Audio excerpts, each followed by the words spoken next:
Alright, everyone, welcome back to episode 10 of the Tabletop Assault podcast. Today, you have myself as your host. I'm David. We are joined by Ross and Rob from the channel. Guys, say hello. Hello. Say hello again. I think I muted you out there. Whoops. Hello.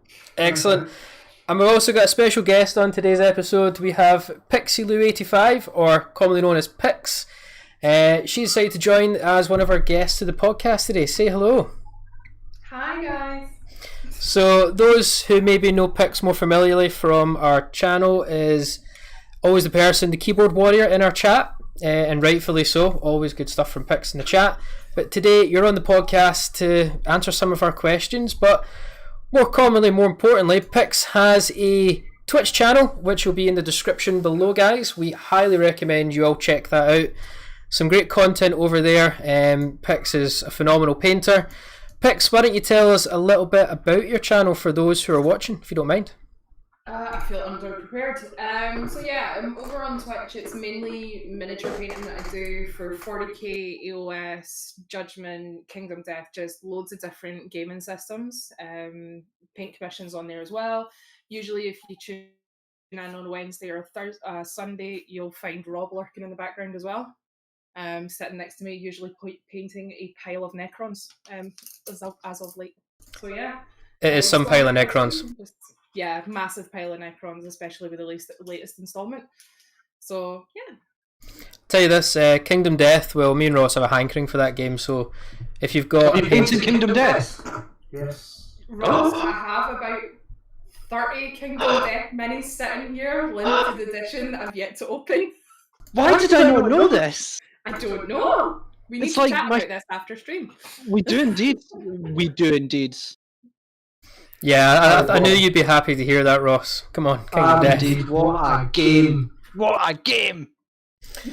Alright, well, thank you, Pix. Guys, again, please check out the link down below for Pix's Twitch channel. Please head over there and subscribe. Do everyone massive support with that one. Again, great models, great painting quality. You'll definitely see Rob patrolling in the background with those Necrons, because oh boy, there's plenty to go through. So let's set out the day's agenda. So episode 10, as you can all see from the title, guys, we want to chat about the key points of how to recommend someone to the hobby, not just 40k, but I guess the hobby as a whole, tabletop gaming, and some of the key important factors in and around introducing them to the hobby, what we deem round the table as the key things to watch out for. Again, some house rules: keep the chat, guys, in the topic PC, no swear words, and that also goes for those in the chat section. Also, please put any comments or anything you want to ask in the chat. We will do our best to get round to it as the stream goes on. And Ross, you can be our resident moderator on the chat today. How does that sound, Ross? That sounds fine. Excellent, love it. I don't think I had an option, so... No, you don't. So guys, let's crack off with the sort of the topic and the first sort of question that we have. So around the table, obviously, would you recommend starter sets? Would you recommend one of these sort of key elements of your army or your tabletop army, whatever genre it is, put in a bundle and sold to you in a sort of deal? Let's start off with you, Pix. What's your thoughts? Kind of mixed bag with the starter sets, really. I think it's very dependent on personal taste, to be honest. I remember when I first got into the hobby, there wasn't starter sets, whether that's like 20 years ago, because I'm old. But I think the starter sets now, I went away from the hobby for about 6-7 years, and when I came back, everything completely had changed, and I was genuinely like taken aback with how good value the Sylvaneth was. The Sylvaneth one was, for example, for Age of Sigmar. Snapped that up straight away. So I think like they're good, but what I don't like about them is that it gives you just enough but not quite enough to actually start playing on the table and having a decent list to get your head around your army. So that's a fair point. We need just a little bit more in there to make it worth it, really, in the long run. I think you mentioned something that resonates with me. I think I've rarely ever bought key starter sets for any army because you feel there's not enough. Yeah. I think that's a really good point to raise. There's maybe not enough to actually take out the box and then play the game properly. Yeah. Fair point. Rob, what about yourself? And it doesn't have to be just 40k. It could be starter sets for in general. I know there's a lot of tabletop games you're probably involved in at some point. Yeah, I mean the ones for 40k and AOS. What would have been better is like a selection, so you could basically have uh, basically have like an idea will be like for instance something like Jakari. You have choose a HQ, choose a troop choice, choose a transport, choose a fast attack, and there's your starter box for XML. It's just very generic um, as it is, and like I say, for instance, the big collectors of us that want 100 witches or 100 Skitari or anything like that. With transports and anything, you have to buy. If you want good value, you have to buy a starter set and have like multiple characters that you don't actually need. So yes, they're good at saving money to start off with, but just a bit of variety on the same box would be ideal.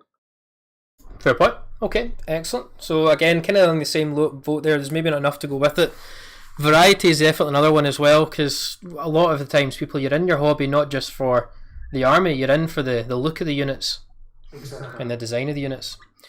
Ross, I think you've maybe quite familiar with starter sets, especially you've had to maybe get a few for your Astra and for your Abmech. And I know you're one for a good deal, Ross. What's your thoughts? So there's much to talk about this. There's much. What I'd say is almost in the hobby now, more on the 40k side, it's almost a dirty word to sort of say, how are you going to get someone to join sometimes?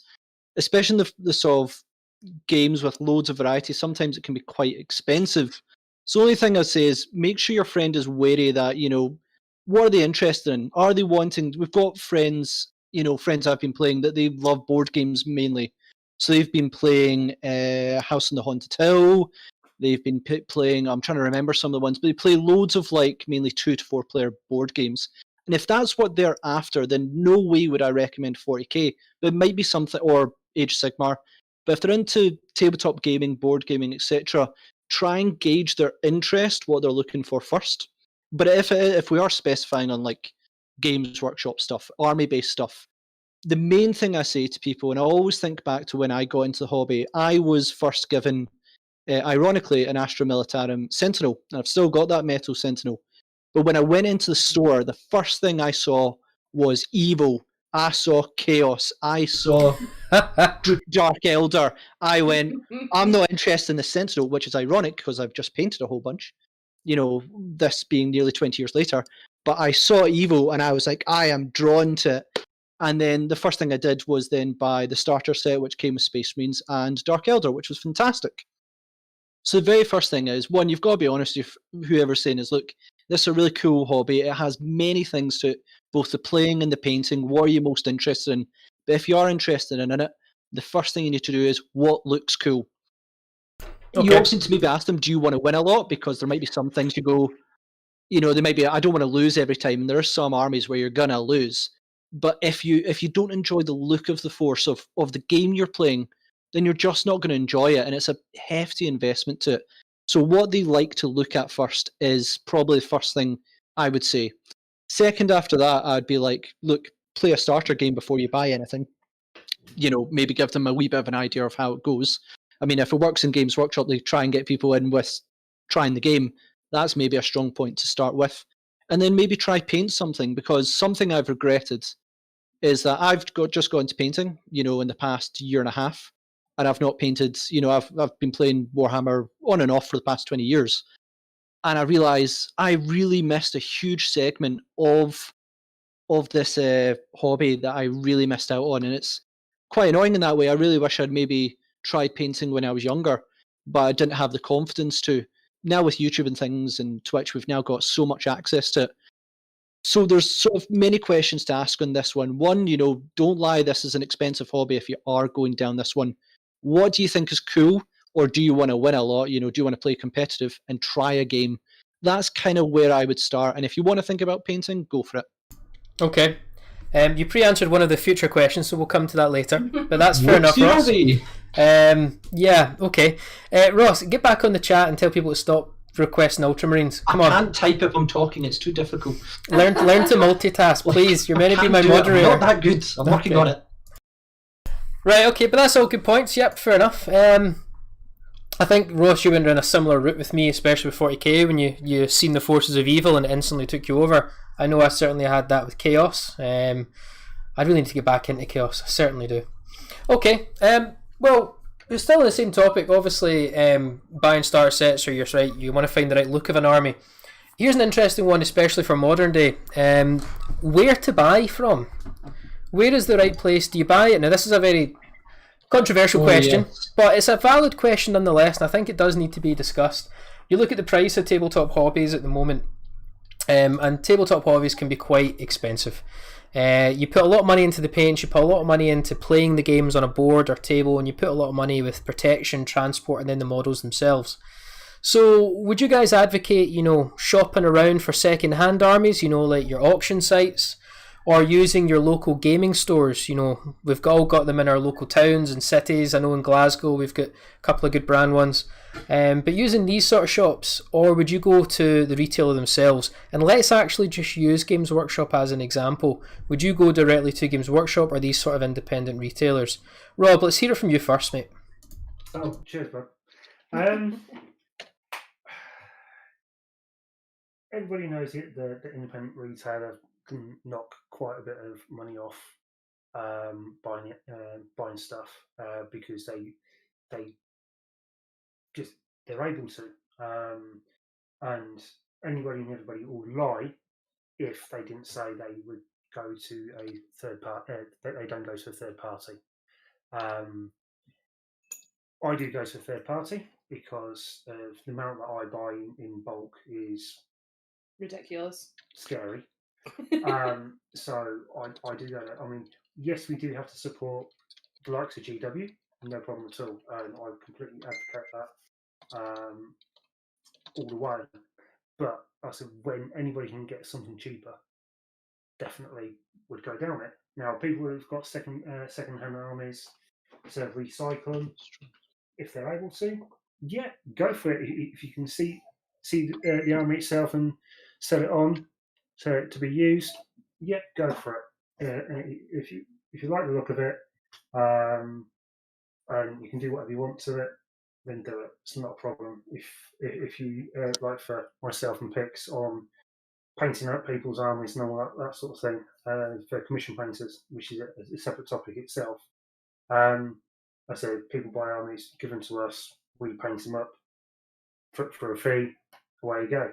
That, in certain respects, is basically a second-hand army, because you're given an army, you build it out, you paint it, and you pass it on to that person to utilise. So it's a bit half dozen the other. But in relation to purchasing an army, yeah, I do use third parties around the country because of the cost. It is an expensive hobby, and everybody knows if you're able to save costs and buy more fun toys, then you will do. Okay, fair point. But I say GW do have a niche element on a lot of the main characters that they don't pass on to the third parties that you may want to get hold of, and they're doing it on a lot of the models at the moment, whereby they're saying it's not even going to be in stores; it's got to be done online. So those boxes aren't going to the third party stores. So you're going to have to go through GW directly. Yeah, there are some models, yeah. Yeah, especially ones that they don't sell a lot of, or you don't need a lot of. You can buy a box of 5, but you need 10 to make a full squad, guaranteed. The boxes won't be in third-party stores, or they won't be in GW stores. You have to go to online directly. So that's where they have their little niches that they know they've got you by short and curlies. Okay, fair point. Well, I'm going to quickly just chime in with my opinion on it really quickly, because it's kind of similar to a degree. I think it really depends on how much you're invested in the hobby, as in, I feel there's certain models I'll buy from GW directly purely because I want the company to do well. So I tend to buy a lot of, I would say, I think there's a lot of unique stuff, like the Horus Heresy stuff. I would probably go directly to GW every single time than buy them a third party, because I'm I'm inspired by the look of the models. I'm inspired by the effort that company's put into the models. However, Necron Warriors, I'm not going to lie, I'm going to need them in bulk. So because I need them in bulk, I'm going to buy them from third-party sellers. I'm going to try and get them at a cheaper deal because it's a large outlay. But some of those sort of unique models that you've got a lot of passion about, and they're maybe even showcase models, they're the ones I tend to go to the retailer because I know there's a large investment behind the design team and the production team to make those models come to fruition. Things like Primarchs, etc., I guess, is one of them. Yeah, I mean, going back on that, like third party actual physical resin companies actually take like a mold and print it themselves. You don't get the same quality. Like going through the Forge World for a resin, Of course. like a resin Primark or something like that, you don't get the same detail at all. So that way, I would go straight to Forge World. No question about it at all. I would go straight to Forge World. Yeah. Buy Well- those gorgeous resin models and watch your wage packet disappear. I think the other thing as well, just on that, is any models which I feel have a sort of Kickstarter. So one of them we've mentioned at the start of the podcast is Kingdom Death. Now I know Kingdom Death is a huge outlay. It's such an expensive set to buy, but But realistically, the joy it brings, but the joy. I had you on mute there, Ross. I know. Oh. But yeah, like the problem with not the problem. The good thing with these companies is there's such an effort they put in to bring these games like Kingdom Death to the front, and I think they deserve our full investment as well. They don't have the resources and the backing that some of the major companies do. So that's just my opinion. When it comes to a unique company that's bringing something new, definitely I'll pay full price. Or if you're doing some of those unique showcase, definitely full price. Pix, what about yourself? So I know you've got your hands on a few other games and stuff like that. You mentioned Kingdom Death at the start of the cast. Yeah. What do you think about where's the best place to buy? Kind of similar vein to you guys. So things like Kingdom Death, it's not really something you can purchase through third parties. So you're kind of stuck with having to go direct with them. But luckily they put a UK warehouse in, which is great. You're still limited on what you can get though. So things that are kind of more niche like Kingdom Death, direct with a manufacturer. Things like Judgment Games over in America as well. They're a larger scale company that's just been bought by Creature Caster, and Creature Caster's own models, they're all direct as well. Yeah. Even if there was third party, I would still go direct purely because they are such small companies in comparison to somebody like Citadel. In Battletech terms as well. of Battletech as well, which is another. People that don't know Battletech. If you know Mech Warrior, Battletech is the tabletop version, which is a brilliant game in itself, and it's gone through quite a few evolutions over the years. Yeah. And I've played it for so long. Is the models they've just re-released a load of plastic themselves. It was done a lot by WizKids. You can't get them via any third party, only really and true. Quite unique. You can, yeah. I mean, you can go through third party as in a distributor, but they sell them to the distributor virtually at full price, so you don't get any real discount. A pound here and a pound there on a £50 box, which is their new starter.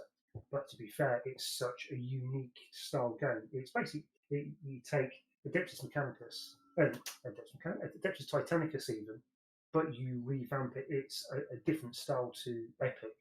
And you've got aircraft, you've got infantry, you've got tanks, all that lot on a 3D map.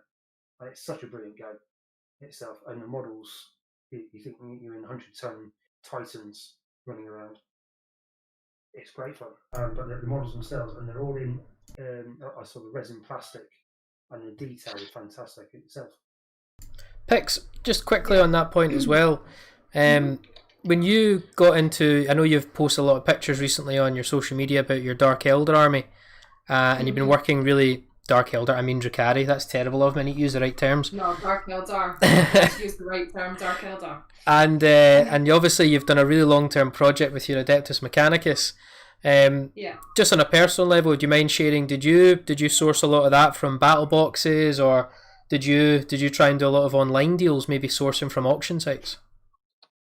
So it's personal preference. I think it's because of my background primarily as a painter. To kind of put people in chat and context, I only really started playing when I met Rob. I had a slight kind of dally in it about 10 years ago, and went, no, I'm going to stick with painting. So because I'm so picky over the standards that I prepare my models to and checking that the casting's okay and the quality's there before I even put a brush near them, I always want to buy brand spanking new, so I never go to eBay. Okay. I went to eBay for a couple of things for other people, but they have to be brand spanking new on the sprue and complete. I won't buy things that are already clipped out or that have already been primed, because my worst nightmare is getting something with detail drowned out. So I'm kind of a control freak over my minis. I need to have like complete quality control start to finish. But with the AdMech, I bought like quite a few. How many starter boxes? I think like 2 or 3 we bought between us from AdMech. And I bought you. Yeah, purely for the fact it was more cost effective. Some of them were bought from GW Direct. Most of my stuff was bought through third parties like Firestorm, Element, Triple Helix, those kind of places. Darksphere, yeah. Purely from a price point of view, because when myself and Rob, for instance, at the start of lockdown decided, hey, let's just start new armies, we literally bought entire armies in one order. So when we totaled the discount up that we would get elsewhere, it was a no-brainer, really. Okay. We do still support the local GW store when we can, for the kind of odds and ends that we need and for random purchases, because I'm an impulse buyer as well. If I had to wake up in the morning and say, I want a starter box, I will have to go to town and I'll have to buy it. Aren't we all impulse buyers to be in this hobby? We have to be in some regards. I'm worse than most. It's ridiculous. Tell me about it. So per Rob. Okay. But yeah, it's a mixed bag. It depends on what I'm looking for, how much of, and if it's, Citadel or if it's one of the smaller companies. Okay.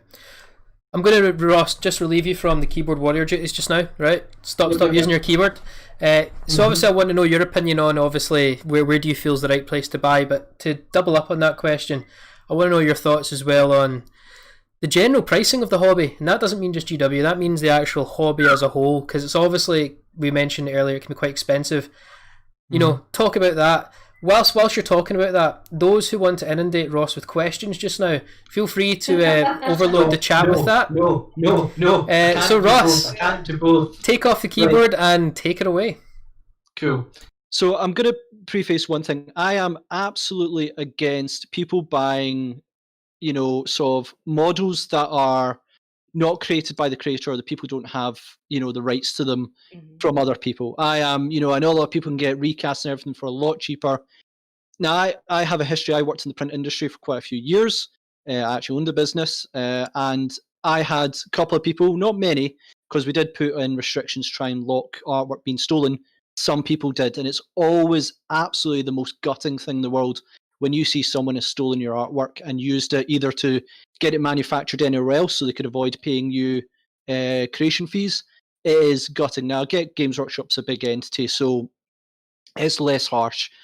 But I feel it on a personal level, because I have had that happen to me. I just can't support recasters in any way unless they did the artwork themselves.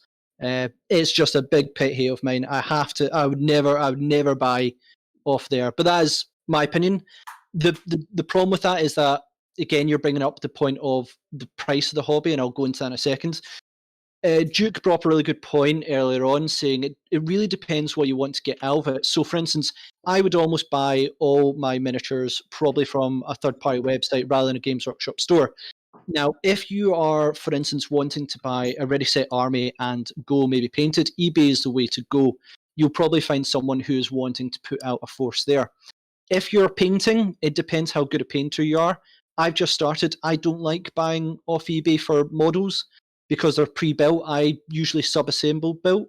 So I find it so much easier to just have the models, build them myself, and know where I want to paint. Rather they're pre-built, sometimes I find it really annoying. I don't get into certain details. It really depends. If on a painting point, that's what you want to do. So if you're planning on just playing, check out eBay. You might find some stuff if you're not worried about painting. If you're wanting something pre-painted, have a look at eBay, have a look at Facebook groups. There's loads of options on there. If you're thinking about painting, then have a look at eBay if you're quite happy with the models being built. Otherwise, I would say, and this is mainly for Games Workshop, go to third parties, because it's a huge, like, it's something I've always talked about quite a lot. Is I understand partly why Games Workshop sell, basically they allow other parties to sell their stuff 20% cheaper. I mean, like, they're making a lot of money. We've seen that. They're making huge amounts of money. But I also have a lot of friends who have worked or currently work within Games Workshop. And not going to lie, some of them go, there's a huge amount of pressure on us to sell, but it's becoming more and more pressured in the community. People just won't buy from a store unless it's in an emergency. Like if you need a couple of brushes, couple of paints, you need a unit built immediately, then yeah, you will go to a store. But I've only bought brushes from them in the past couple of years. I can wait 2-3 weeks for it to be shipped out to me for 20% cheaper. Personally, I would rather support Games Workshop because they make or pay someone to make the artwork. They are not, they make the artwork essentially. They own Good the point. brands. And that is, and I'm only saying that because I've been part of an industry like that. I always believe support the people who are creating it. I know we want to support our local shops so they can get there, and GamesWork being a huge brand helps them as well. But I've got friends who are like working in stores who are like, yeah, I'm just a bit worried about my job, and I want to support Games Workshop more because they make the stuff, but they're also putting out profits of huge amounts of money. So I think we can be a little bit off the leeway in terms of trying to go for morality in that one. And what about? No, Sorry? you go, Ross, and you go. And so if I was to recommend for anyone new, then ultimately I would say anyone in general, I'd either say if you want to just get a game going and you've got infinite money, maybe check out eBay, but you miss so much of the hobby itself, the building, the customization. I mean, there's plenty of third party people who make their own designs for, say, shoulder pads. I know certain players who actually love to have other people, because they don't like maybe Games Workshop style for stuff, but they love the lore. So they might have like Space Wolf shoulder pads designed by other people. No problem with that, because that person has designed it, printed it. They may be going off the imagery and the sort of inspiration of Games Workshop, but as long as they're not using the actual molds, I'm pretty much all game for that. You can be inspired by it, don't steal it. Okay. And what about? And you're wanting to know about basically the price? The cost, yeah, the cost. Games Workshop has gone insane recently. I think most people hopefully are aware about the Necron Warrior kerfuffle at the moment. Mm-hmm. So the Necron, just a minute, I've got a moderator message. Duke, stop swearing. I told you to stay off the chat, Ross. Ignore it. He's got a valid point though. I'm not going to show it, so retype it, Duke. You know who you are. But it was a good point he made. So in terms of pricing, the Necron Warrior one is essentially a box of Necron Warriors was about, I want to say £29.50, give or take. Yeah, it was $27.50. $27.50. Well, you could get the starter set with the Necron Warriors, with a few other Necron stuff, and a whole sort of Primaris stuff for just about an extra $5, give or take. Maybe I think £32.50. Yeah, there's something like that. It was literally 2 or 3 quid. So no one in their right mind should really be buying the Necron Warrior one. I think it's the same in the box set. Buy the more expensive one by $5 and sell those Primaris. There'll be someone on the internet who wants them. There'll be a friend who wants them, and you'll get more Necrons. It just blows my mind sometimes, their pricing. Yeah, they're getting record amount of sales, but you've got the demand there. The price, I can't speculate into where stuff is actually, how much it costs to make that stuff. I imagine because they're a big facility like that, they're making huge profits. But it is becoming to price people, especially young people, maybe a little bit too out of the hobby. The books, when it came to the supplements for Space Marines, I thought it was a great idea because it gave you a bit more about the game, about the lore, and that's cool. But there's people who just want to play rules, and I thought certainly when they finished bringing out all the supplements, they should have done like a book that maybe cost 2.5 of those books that had just the rules, because there's some people who just want to bring the rules, and cutting down the cost. You make a lot of money already. Cut down the cost and be a bit more friendly is key. And having third parties already selling for 20% cheaper, yeah, I just can't justify going to Games Workshop unless I'm in an emergency. I just can't justify it. At least I know that they are getting money from the third party people, so I don't look at that. If they weren't getting money, I'd be not going there. but I just think that's a little bit more expensive. As for things like Kingdom Death, which our friend got it for Christmas, it's nearly £300 to begin with, Yep. but it is but adding to it is expensive. But I don't know how to describe it. It's a fantastic game. There's a passion Different ways behind to the play game. it. There's a passion behind the game. I It's would- well designed. Yeah, it's well designed. You could play it multiple times. I think you could spend £300 on Games Workshop products, and you'll probably not get as much as you'll get out of in Kingdom Death. It's a big investment to start with, but it is a great game, adult game. I don't recommend it for anyone under age of No. something. But 18. 18. All right, let's play it safe. Say 18. But in terms of pricing, it goes from game to game. I think board games, one-off buys are usually actually quite good these days. But when it comes to these games where you're buying armies in endless amounts, the pricing is beginning to creep up, especially in Games Workshop's way. Okay, excellent. Just want to quickly talk on one of the comments that came in there as well, just while you were talking, Ross. Nurgle's Chosen. I understand what you mean about you disagree with the point about pre-built stuff on eBay. I think eBay can also be a good hunting ground for unbuilt stuff. You are right. Again, it does come down to personal preference. Okay, excellent. So Ross, get back on the chat, please, if you don't mind. Great work. Sorry, I missed that. I'm getting back to the chat. Well, you'll see it in the chat. Alright, I didn't read entirely about people. So, moving on. One last comment on the topic then before we go into our weekly updates. Really just, so we've discussed about a few things, pricing, box sets, where to get your starter sets, what's important, like, is it the armies themselves? Really is, just around the table, what is your one, and don't tell me multiple because we could go on this topic for days, but what is your one defining point you think is key to you personally to introducing someone or starting the hobby? Pix, I'd like you to take away first. Think about what you think is maybe the most important to you. God. It's one of those ones where there's like a million answers for us. Exactly. So I'm going to put you on the spot. I know, thanks. For me, it's got to be, because I'm a painter, it's my main love to do with the hobby, although gaming's slowly getting there. It has to be, hey, look at these cool minis, how awesome do these look, there's something for everyone. You can sit down, it doesn't matter whether you're a good painter, you're just starting, whether you basically dip your models, like as long as you're happy with it at the end of the day. So I usually get people into the painting side because that is such a massive part of the hobby. Yeah, okay, if you've got the disposable income, you can pay commission painters and you can pay people to build your minis if you absolutely hate it.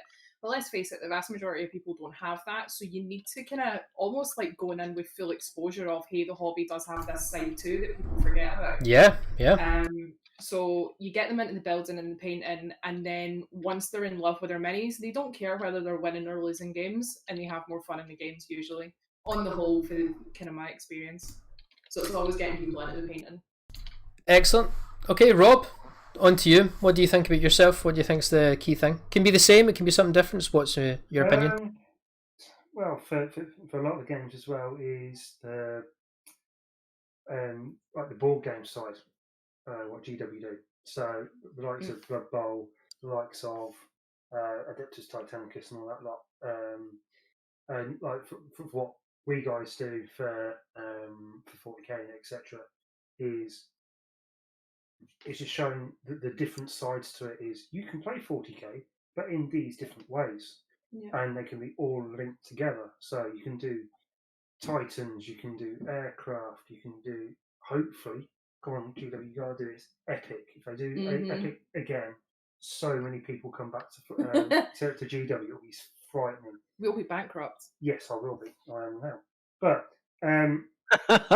I've seen both of your outstanding projects. It is insane. You need to give me photos of them sometime. And we will.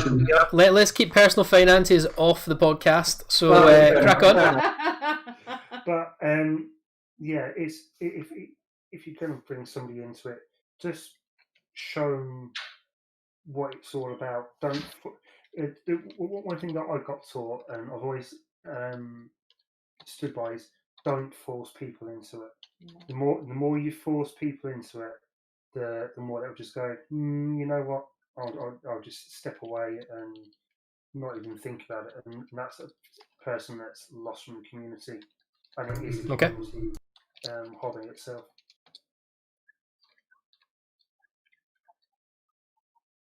Yeah.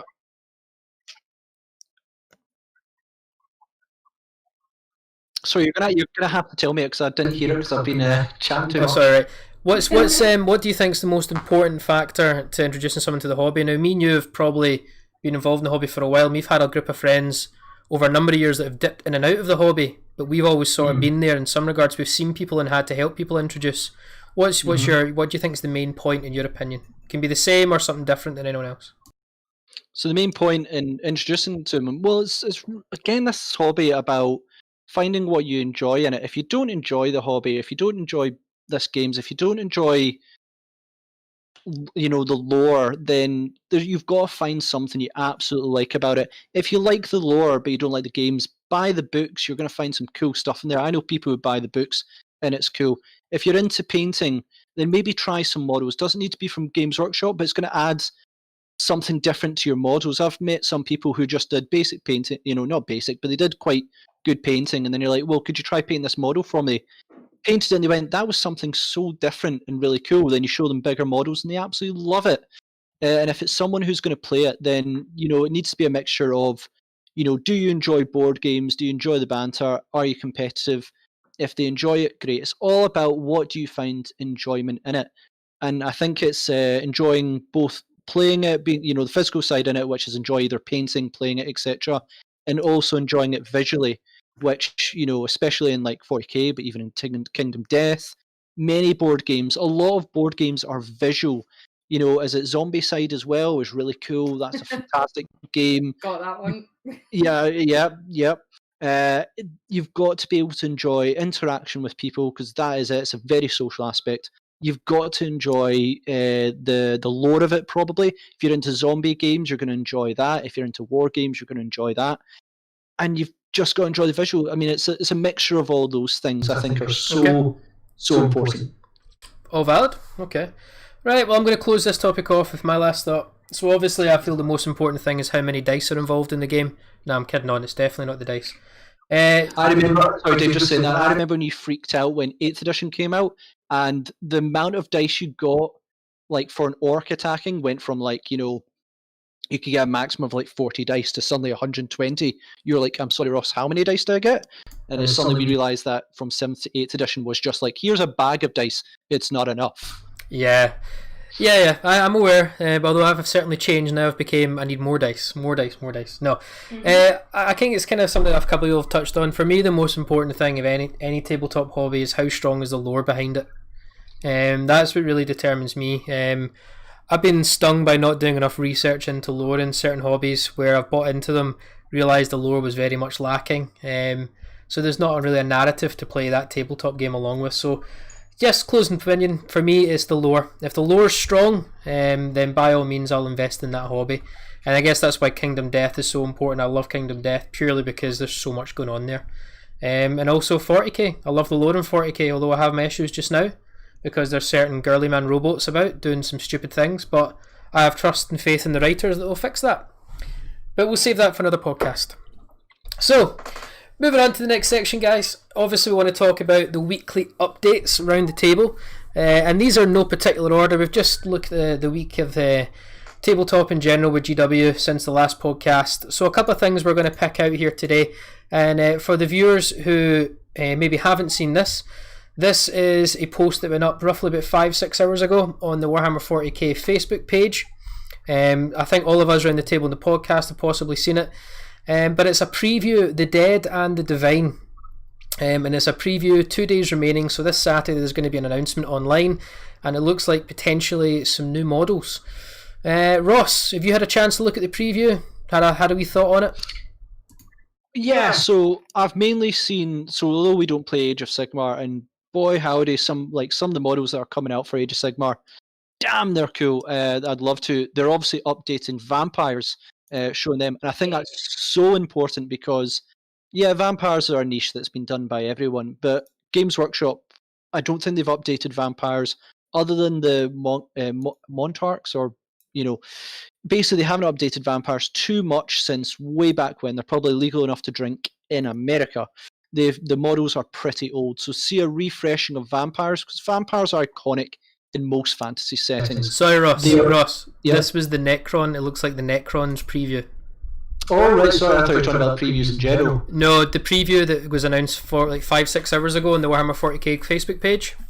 It's called The Dead and the Divine, and it looks like it's hinting at potentially 2 new Necron models. The Dead and Divine, well, the Dead is the vampire part. I'm just going by what it's titled for those who can look it up. But So, it only shows many things that coming out Yeah. on this one. There's also The Titanicus game, that's getting an update as well. But yeah, David, I'll concentrate on the Necron part. This will not be a big 40k reveal, I feel, but the important part we're going to get, I hope, and I think a lot of people are going to be thankful for, is going to be the cryptics and the Flayed ones. flayed ones, but also the heavy intercessors. Hopefully we'll start getting dates of when they're coming out. Keep in mind, these models were hinted at back in June, I believe, so it's been nearly half a year. That to me is far too long a time, especially when you're updating a range. 6 months. I mean, we're hoping that we're going to see the next models then, what the next big project might be. You know, Coft Craft Worlds, because they're quite old. Mainly, it's taken a while, so hopefully we're going to see the end of Primaris, we're going to see the end of Necrons, all the models will be out, and we'll have a bit of a date. I don't think we'll get Okay. I think what we're going to see is probably the next things, which were hinted at: Orcs, Adeptus Mechanicus, and Drukhari, though we've already seen some models for that. So we'll see some parts, but it's not going to be a focus on 40k, because 40k has had a lot of love recently. Pix, what do you think? You had a look at it? Vaguely. So I would have went on a tangent about the vampires as well. Don't worry, Ross, because I am so hyped for vampires. Hey, look at me. Yeah, I know they do. Anyway, Don't worry, we're coming to vampires, but we're just focusing on this just now. I know you two are very excited about vampires. I know, I'm like an excited child. No, I think I agree with what Ross has said. Necrons, as much as I'm now forced to love them, with them being all over my house. Our house. Sorry. I think I think it has reached a point where we just need to get the final models out for Necrons, and maybe put a little halt to the Primaris kind of spam that's been going on, and start focusing on some other things or other factions, really. Yeah. Okay. I think there has been a lot, but it was definitely needed. Necron's definitely needed, so it's not that it's unwarranted. Okay. Rob, see the models, the flayed. You touched on the flayed ones. I think we've actually seen some pictures online about the flayed ones. Did they look bulky enough for you? Did they look menacing enough for you? Yes, they do. I mean, the original metal ones were a little bit sort of meh, and not really what I class as Necrons wearing flesh. Yeah, they looked a bit small. The plastic ones that they're due to release look like they should do. The rules aren't fantastic for them. They're a bit meh still, but the physical models on them are stunning. And yes, there will be a full squad of 20 incoming, because that's Beautiful. and it's rude not to. Exactly. But yeah, the what every Necron player is going for at the moment is the new the 2 cryptex that have been shouted and screamed at, so Psychomancer and the Chronomancer, because everybody is wanting to use them to finish off the high courts that they've got, which of course, building as it is and building and painting a physical high court of one of everything at least. It's essential. Yeah, but Okay. The physical model itself is one of the nicest individual smaller characters out there, as it is, with just with Rubik's cubes being floating about and that lot. We all love a Rubik's Cube.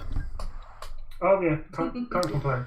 So I think Rob, sorry, we'll move on really quickly, because I'm looking at the time, and I think that this last community update we need to really focus on, or else I think Pix and Ross will have my head. And Yeah. And you. I'm the only one I don't think has any We're invest. all wanting vampires, David. Just let us discuss that. We It's just fine. want to talk about vampires. So, for the viewers though who maybe have known the update, I'm just going to quickly reference it for you so you can all find it. Warhammer Age of Sigmar Facebook page, the 19th of January, so 2 days ago, you had the Vampire Lord reveal. which I know everyone's commented on. I think it was quite a big reveal. We've also had the Dire Chasm reveal as well, which kind of coincides, and I believe there was a character revealed. What's her name? Is it the Velas of Fane? Is she a vampire? I don't know. Something. So, you know what, Ross? Here's your chance. Take it away. I know you're a big vampire fan, so I want to hear it. Give me it all. So absolutely, I mean, so I've said half of it already, but the point of the matter is, vampires in 40k have been about 20 plus year old models. The quality of models are outstanding now, and vampires, you have a lot of options. Are they elegant? Are they like the ghouls kind? Strigoi. They're also Strigoi. They're also vampires. You also have the martial ones. There's a lot of customization and stuff. So having this strong basis is really cool. Sure, the sort of hair one with the bats in it, I'm not the biggest fan of the head. You know, I think the bats were a bit unnecessary. Get what they're going for. How dare you say that? How dare you? Oh, well, you guys will get a segment in a minute to fight me on that one. But there's still so much potential in that model. It could also be part of Drukhari, which would be amazing. I just love how they're updating vampires, because I've always had, a love for the vampire counts. That's why I played towards the end of Fantasy, but I never really had any vampire models because they all sucked. No pun intended. I didn't mean that. I didn't mean it. Sorry, don't judge. And I just feel having these updated vampires is really cool. You're getting an underworld team. They'll probably be broken. There might only be one or two of them because they're vampires. Well, no, they'll probably be about a team of 3, and it'll be cool. So I'm very excited to see that. I do believe maybe they should step off death in Age of Sigmar a wee bit after this. I believe that maybe orcs and things should get more love. But it's really nice to see vampires. I feel that's where they should end on death, and there's going to be some rocking HQ vampire lords coming up. End on death. Picks, Rob, give us it. Picks? Huh? Oh, I thought you said Rob. Apologies. No, both of you, fire away. You've both got opinions on this. Me first. Yeah, so I just absolutely adore anything to do with vampires. Now, Ross just said, and I never thought I'd say this when he was talking about vampires, something absolutely hideous when he said that all of the vampire models were horrible and that's why he didn't have them. I've still got my old vampire models. I love them. Obviously, the ones they're doing now are going to be 100 times better than what they were, 10, 15, 20 years ago. But back then, it was a case of I need to have all of these. And just for sheer nostalgia, from when I had my Vampire Counts army, as soon as they re-released the Black Coach, I went, I'm having it. I don't have an army for it, but I'm having it. So I've got the old white metal one, and then I've got the new plastic one that, of course, still needs painted. Mm-hmm. But it's a different topic. But yeah, I think the vampires look absolutely stunning. I want them. I don't care what gaming system they're for. I will get into whatever game it is that they're released for just because they're vampires. Like, they're beautiful to paint. The previews that we've had so far, they're absolutely stunning. It's got all my wee favourite things on it to paint as well, so I would definitely be getting them and painting them up. Yeah, I think there's a lot of people excited about it. Rob, I did not know you liked vampires until this podcast, so right, okay, fair enough. Explain this. Basically, way back when, in Galaxy Far, Far Away, 100 years ago, when you were 200. You will get us sued by using Star Wars references, so let's move on from that. No. Yeah, basically, I started off way back when with Skaven, and I had 14,000 points worth of Skaven. And I, as always, I took it seriously and did tournaments up in HQ quite a lot, going tournaments around where I lived, etc., and loved them.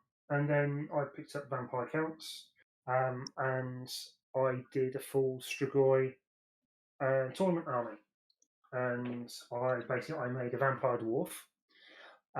Whereby I took one of the the dwarf characters that is basically, if you ever see it, is basically he's got a axe that's upside down, and his beard is basically flowing over the top of the axe itself.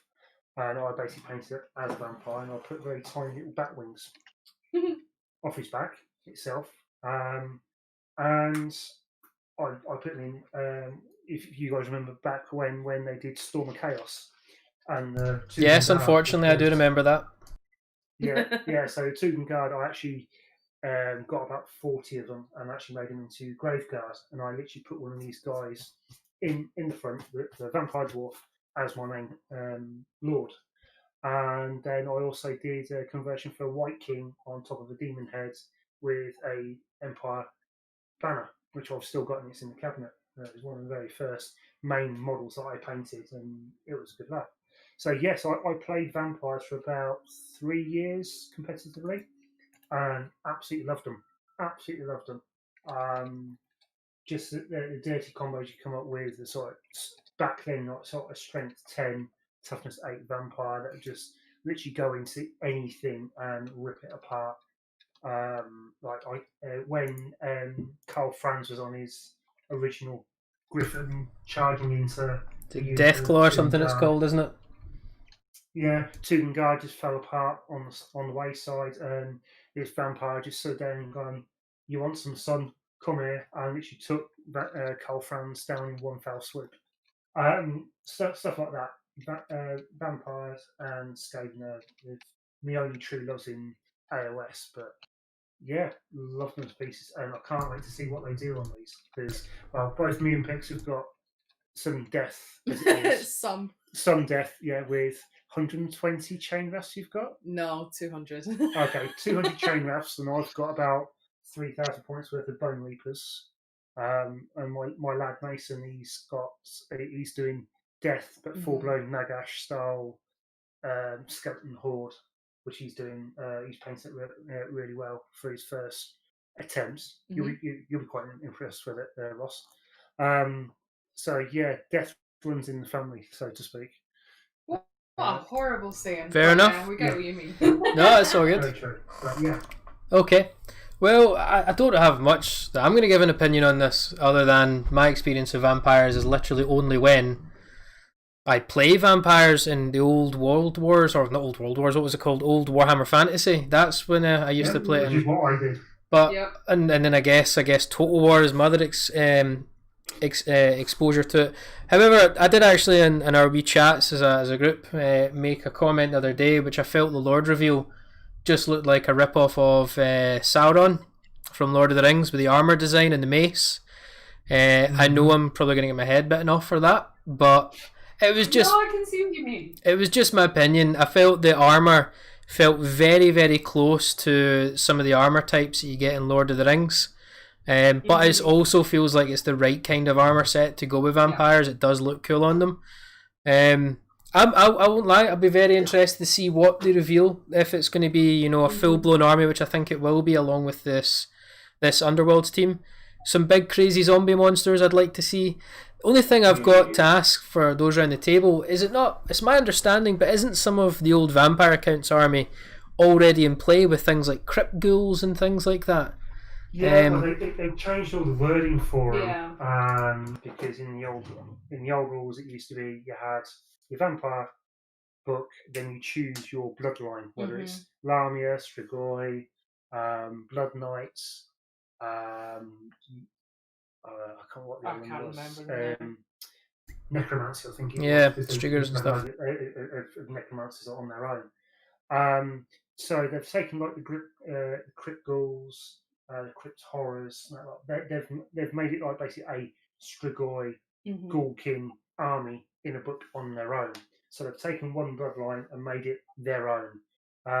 Blood Knight, Stroke, Lamia. You take the Book of Nagash, and you can make it using the Monarchs and use them as a skeleton horde. Okay. Using Manfred von Carstein, Isabella von Carstein, Carstein, and Carstein crew. And you can use like Manfred with the Bone Reapers. And you've got the Black Coach with Night Haunt as well. You can take some of the vampires with them as well, which is why... So it's full ghost hunter, basically. So there's lots of intricacies from original vampires and original undead way back when. And I do remember the book, and I still got it somewhere, of the undead book, where Nagash the Laughing Clown was originally in metal. Before now. Horrible days. It was a horrible model, but such a good rules with them. So you take that. They have split it up and I just think they're doing a revamp. So Maybe they are bringing it a bit together again. No pun intended on the vamp, but that again is I'm getting less and loss. But again, is just taking the whole death element and just making it a little bit more, I don't know, numerous. Because like I say, you take alliance, you take destruction, you take chaos. There's a lot more factions in those, I think, compared to death. Yeah, so what they sort of did is when they had fancy, they only had vampire counts and tomb kings, basically vampires and Egyptian, and they've now turned it into the ability to have ghouls, skeletons, ghosts. You know, they just expanded this way. You know, they killed tomb kings, they killed the Egyptian side, but sad face. But it's very, you know, they expanded death, and I think they did a good job of it. But maybe think of the destruction a wee bit. You know, that would be nice. You know, I think the orcs are wanting a little bit more. But there's something I want to ask you guys that also came out in the community post as well, and it's something that has annoyed me slightly. So they've also shown a new Luminelf unit, which is these sort of, I think they're called Hurricane Wind Chargers, and they're basically, I think I saw them. And they're basically the archers, but on, I want to say, gazelles / giraffes. Yeah. So, yep. So go on Age of Sigmar Facebook when you'll see it. But my point that's annoying me on this one is that they've basically added new units to a new army that came out last year with a full book and everything. I don't quite like that. I feel if you're going to introduce a new army and everything, and the book, have the book completed with everything, adding on a unit a year later, I can accept for things that maybe like Space Marines, Drukhari, old armies that you maybe add a unit later on. But Luminelfs came out, I think, in May, and it just seems like an extra cost to go, right, here's the book, but in less than a year's time, we're going to add more to it. So part of me doesn't sit right with me on that one. Also, I love the Atharian model, one of the best models I've seen last year. Just saying. Can I just jump in there? I went onto the Age of Sigmar Facebook page, and if you guys could somehow stop this being a podcast and somehow be a live stream and see my face when I saw these models, priceless. No, 100% no. I now get the gazelle / giraffe reference. Yep. And it's a shame because there's aspects on them that are really, really nice. Like the riders are nice, but what on earth were they thinking?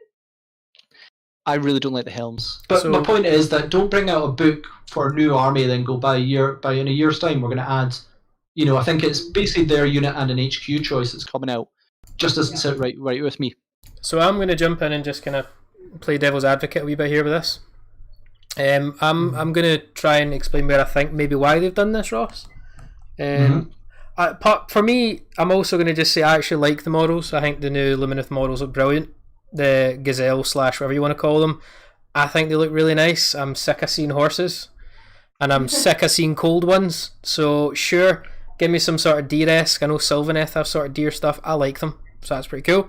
However, I understand from your point of view and a lot of people's point of view why you'd be annoyed they're bringing out new models when really the book should have really had all this included in it, I'd assume, before they were released. However, I believe GW is certainly pushing the digital content more than the book content. And if you are one of these people that subscribed like I am to the apps rather than the books now, I've certainly evolved the way I have all my content from GW coming in. What that does is it allows them the freedom to periodically just drip in new units to the hobby, to the armies, without the need of having them all in the book in the first place. I can only assume that might be why GW didn't have all these added into the book, because that's the plan they have in place for the future. That's the successor plan they have for the books. Fully agree with that one. I mean, we all know the digital is the future, but we still know they sell a heck of a lot of books. They've not quite got there yet. The app has had some reception until they probably nail that, because they've done this to AdMech a lot during 8th edition. They nearly doubled the whole codex, if you don't include Knights, to the whole of 8th edition, yet they never got a new book bar Psychic Awakening, which was kind of the end. It's kind of, I get that the digital side will offer them the ability to do so, but they really need to get that infrastructure down before they start messing with it. It was a new army. It should have been like the Space Marines. it's been now, nearly 6-7 months, we still don't have heavy intercessors, but we know what the stats are. Yeah, no, I understand. Again, I wasn't disagreeing, just playing devil's advocate. I'm kind of trying to think of... No, you made an absolute valid point. It's digital is the future. It's just not there yet. Yeah, I can understand why people will be unhappy with it. Definitely. All right, guys. Well, I'm going to wrap up that topic. We've been on that for ages, which was great. We're not again going to go through all the weekly updates, but that's some of the key ones that I think people have probably had on discussions. And just literally very, very quickly, Pix has just found a picture, I think, of one of the vampires, actually, I think with a different head style on it, with the actual helmet, and it looks stunning. Is it Sauron's helmet by any chance? No. Cool. Just wanted to clarify that before I look at the picture. Okay. So, end of every podcast, we take a few minutes to just rhyme off some non-hobby chat, I guess. So obviously last couple of times we spoke about what video games we're playing, what movies we're watching, what TV shows. This week, just wanted to kind of go by something not so dissimilar from that, but I wanted to just kind of point out some TV shows or some movies in particular I'd like to recommend to the comment section, and vice versa have them to recommend back to me. Because I was chatting to Ross earlier on and I'm getting stagnant in my shows. I'm finding myself going back to old shows and it's a repeating record for me. I need it off of it. But I've been trying to think of TV shows and movies that sit what the current climate that we're in, the pandemic. So I know, Ross, you recommended, what was it? Was it Billions? No, not Billions. The pandemic movie you made, Contagion. Oh right. Oh Yeah. well, yeah. Maybe at the start of everything that's going on, watch it. We've kind of lived mostly through it. So I need to watch that to my list, but I'd highly recommend. There's a film that I came across a while back, quite recently, but I watched it a while back, and it's on Netflix just now. So for those who have Netflix, I highly recommend go and watch Outbreak with Dustin Hoffman. Exactly, Rob. Yes, an absolute classic, and I was quite shocked and surprised. It was nice to watch a film that I could relate to a lot more. And Contagion's still on my list, Ross, to watch, although I know I'm quite far behind that. But yeah, that's just one I wanted to recommend to the chat. If you've got your Netflix or anything like that, or you watch your videos online, give Outbreak a wee shot. It's quite relevant. Ross, I just wanted to get a wee update from you. How's your South Park binge going? I am on season 13, 12, give or take. I have to say there's like... I knew there was episodes in South Park, I'd heard of them, now I get the memes. There was one or two, I was like, oh my goodness. Now, unfortunately, I am older than I'd like to be, so I get them. I remember all these events coming out. Yeah, I have to say, old South Park, 90s South Park was cool, but when they started, very much like Family Guy, they tried to make fun of a lot more of the stuff that was currently happening. Jeez, yeah, I'm about 2008. That's roughly where I am in South Park years. And there's some episodes I was like, oh my word. So yeah, I'm getting there. That's me maybe about halfway through. Loving it still? Enjoying it? Yeah. If anything, I'd probably say, like the seasons probably from about 4 onwards, there was a wee bit of stagnation. Now they've gone totally absurd with some stuff. And they've just gone absolutely wild. Clearly, at the early 2000s, they were allowed to get away with stuff. They did a whole episode about them swearing because in TV shows they weren't allowed to swear like so badly until 1999. So in 2001 they went wild. Now I'm reaching 2007, 2008. Oh my goodness, they are going wild and I'm loving it. Perfect. I did say one of the couple of podcasts ago that I wanted to get an update. So I think you're not finished yet, but once you are finished, I'll be hoping for an overall. What's your thoughts on South Park as a whole? Yeah. Because I'm loving how you're on this journey with South Park so late on in the South Park sort of series, but it's great that you're getting to watch them all again and enjoy them all. I watched the first season when it came out, and I was about 8, and then my parents never let me watch them again until I'm 31. You just made me feel so old, Rob. How do you think I feel? Jeez. Oh man, I'm getting a lot of yelling here. Yes, you are. So, okay. Louise, Pix, Rob, what about yourselves? Any films or movies you're watching you want to suggest to the viewers or ask them to suggest to you? I'm kind of like you, Dave. Like, I've got the staple TV shows because when I'm painting and stuff like that, or I'm busy doing something else on the PC because I've got 2 monitors, one's whatever I'm supposed to be focusing on. That's how I say supposed to be.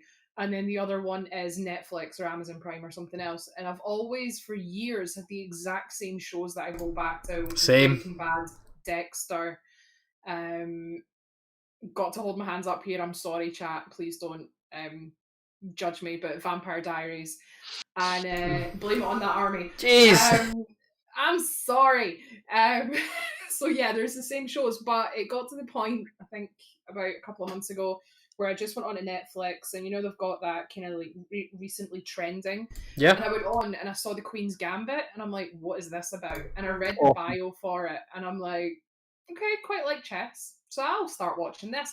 And I thought, I might watch 1 or 2 episodes while I'm doing something, and then I ended up just completely abandoning everything else I was doing and just binge watched the entire series in the space of 1 and a bit evenings, and it was absolutely great. So if you've not seen the Queen's Gambit, definitely have a look at that. Really good. But other than that, I'm a bit stuck now, so if anyone's got any other suggestions. We're watching NCIS. Yeah. Trying to get up to season 10 because that's where Classic. And I haven't watched it. I normally watch like the old CSI and all that lot previously, but I haven't watched any NCIS. So catching up with that season 10, then Pix can actually enjoy it a little bit more on that front. But really and truly, on my side, I'm not having that much opportunity to watch. I wonder why that is, Rob. I know, Not right? just painting, just work-wise and all that lot. And I'm absolutely shattered after spending 10 hours telling people they're a bit thick. In the nicest possible way. In the nicest possible way, of course. Yeah. I'm not that much of a fan. Stay positive. Yeah, so it's just getting time to do it. But yeah, NCIS is good. I want to go back and watch some of the old films, Wildcast, old remakes, as in Tron Legacy, which I absolutely love. I've never seen. And watch the original Tron as well. Yep, can't go wrong with it. And Tron Legacy is just for the soundtrack more than anything by Daft Punk. And yeah, just trying to find some more films that just grab me. Event Horizon is another good one. But well, we can only recommend a few. We can't turn this into a movie review podcast. As much as we'd love to. Yeah, well, I'm going to close it off by just saying one final thing. Everyone, if you've not seen it, watch Dexter's Laboratory. It's online. Enjoy it. I just threw that like a curveball. No one expected that, but I've secretly been watching that while I edit videos for the channel, and my God, I'm loving it. I've got cow and chicken loaded up for the next after Dexter. Right, guys. So thanks very much, though, for everyone who's tuned in today and watched this. There will be a replay of this on the channel, which you can all tune into. Again, comments, anything you want to do, discuss or ask us, put that in the comment section down below. We'll always try our best to get on there. A big special thanks to Pix for joining us in this podcast today. Whole bunch of fun. I'm sure we'll have you on for more podcasts. I hope you've enjoyed it. You can lie to me if you want. No, I have. I've enjoyed it. It's been good. Perfect. Again, check the link down below for Pixelu85 or 80. Is it 85 or 84? 85. I'm 85. Not that. Stop having a year. Okay. The link's down below for the Twitch channel. I highly recommend you all go over there, subscribe, tune in, add that to your weekly watch schedule. Some great content over there and some amazing painting. Guys, thanks very much for watching. We'll be here next week for another podcast, so look out on our Facebook and YouTube page for the update, so when that's going to go live, hopefully same time next week. But thanks very much for watching, guys. Stay safe, and we'll see another one of our battle reports. Take care.